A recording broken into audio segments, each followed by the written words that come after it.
Welcome back to the Tipitaka Insight. Today, we are examining the gravity of the First Pārājika. This is the rule that defines the boundary of the monastic life. It is the absolute prohibition of sexual intercourse.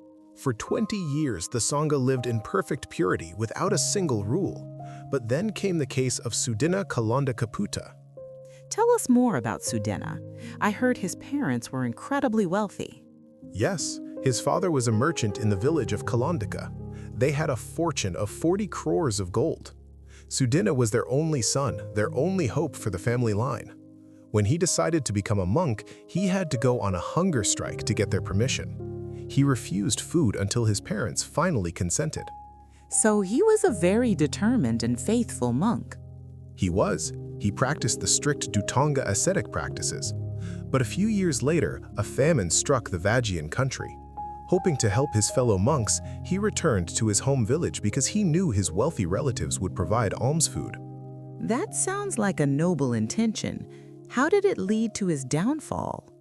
His mother saw him looking thin and wearing rag robes. She devised a plan to lure him back to the lay life.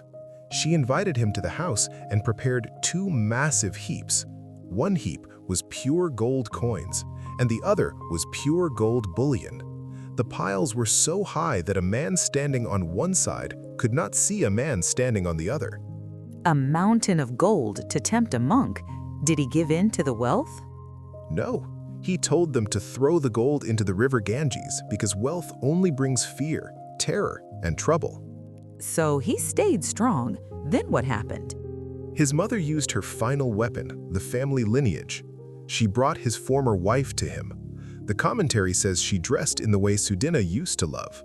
The mother wept, saying that if he did not provide a seed, the family wealth would be seized by the king, ending their lineage forever. So he felt he was doing a duty for his parents. Exactly. He thought, this is for the sake of the family. He took his former wife to the forest and had relations with her 3 times. She later gave birth to a son named Vagina, which means seed. How did the Buddha react when the news reached him? The Buddha was stern and called him a worthless man. He said it is better to put your limb into the mouth of a venomous cobra than to perform this act, as it destroys the spiritual path for lifetimes. The Buddha then laid down the rule. Whatever monk should indulge in sexual intercourse, he is one who is defeated. Does the rule cover every situation? What are the gateways and types of beings mentioned in the commentary? The Parajika provides a very scientific breakdown. There are 3 specific anatomical gateways involved in this rule. These are the mouth, the anus, and the vagina. A Parajika occurs if there is any degree of penetration into any of these 3 gateways of another being. And does this apply to all types of beings? Yes, the Vinaya is absolute and leaves no exceptions. It covers 3 classes of living beings. First, human beings of any gender or age. Second, non-human beings, such as deities, spirits, ghosts, or ogres. And third, animals of any species. What about the deceased? Does it apply if the being is dead? This is a very detailed section of the commentary. The rule still applies if the body is dead, even if it is an animal. If the body has not yet decomposed, it is a Parajika. If the body is mostly decomposed, it is a Thulachaya or a Pachitya. But for a monk, the defeat is final if the gateway is intact.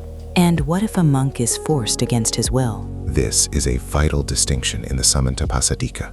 If a monk is attacked or forced, he is only defeated if he consents. If he feels even a moment of physical pleasure or agreeing in his mind, the seal of celibacy is broken and he is a Parajika.